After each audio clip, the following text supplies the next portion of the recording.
Hi guys, this is Nicholas with Trading. In this channel, we help you to build your own trading bots and automate your trading strategies. In this video, I'm going to demonstrate how you can write an Binance Exchange API. In my previous videos, I have introduced in details how you can write an Exchange API using Python programming language, and I have used KuCoin as an example. I will put the video links down in the description below, so make sure you check it out.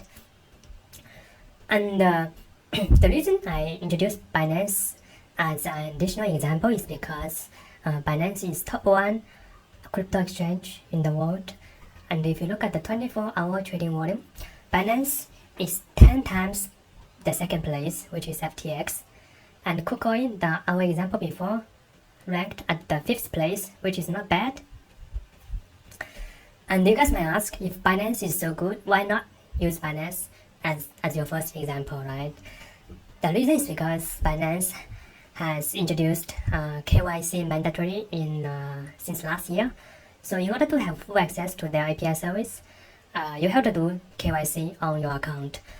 But I cannot do KYC for my demo account. So that's why I have chosen KuCoin as the example in my previous API videos.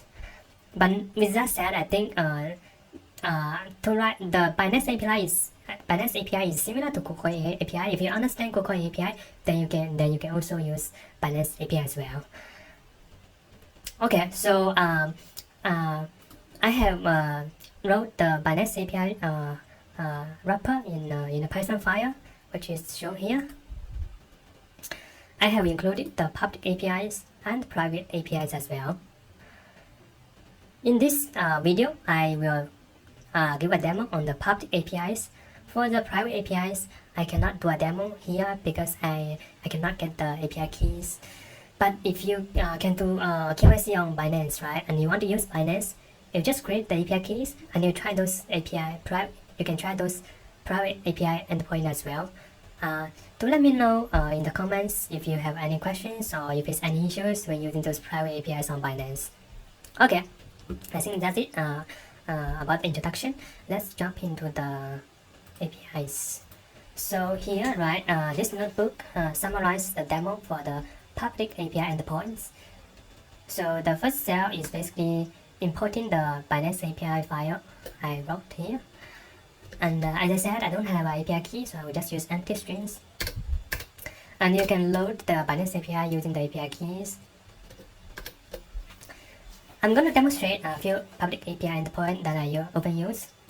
The first one is called get all the market, which is this API endpoint. So it returns the 24-hour rolling window price change statics for all the markets on Binance. If we run this cell, it's gonna return all the symbols on Binance, and we can find the price change in the last 24 hours, and the price information and the volume information as well. And we can also see like there are 2,000 market on Binance, which is a lot. It's a very big exchange. The second public API that I use is called get exchange information, which is this one. I use this one to check the status of each market. It returns things like the market tempo, the status, whether this market is trading or in maintenance, and what are the other types you can place on this market, such as limit orders, market orders, stop loss orders, etc. If you run this command, you're gonna get all the market informations on Binance, and you can see whether this market is open or not, such as ETH, BTC. The current status is trading, which means the market is open, and you can place limit orders, market orders, stop loss orders on this market. And you can also see the filters, the min price, max price you can place on this market, and the min quantity and max quantity you can place on this market. The next API endpoint is order book. This is very important when you do trading. It's basically here, the order book on the exchange. If you run this command on BTC USDT market, it's gonna return you all the byte and ask order books in an array here. It's very convenient. So the first item is price, second item is the volume. And the last public API that I use a lot is the K-like candlesticks. This is important for your strategies because this is open and the most common plot that traders look at, right? Is right here. So if you run this command, it will return you the BTC USDT market 1 hour candlestick in the past 24 hours. As you can see, it will return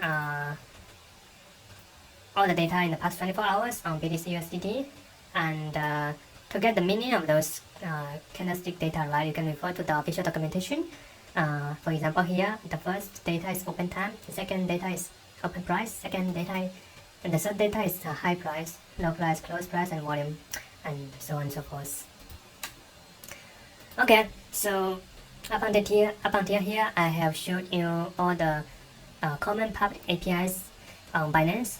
For private APIs, you guys can try to create an API key and try the functions down here just to see if it works out or not. And you can also use this in your own trading board if you happen to trade on Binance as well.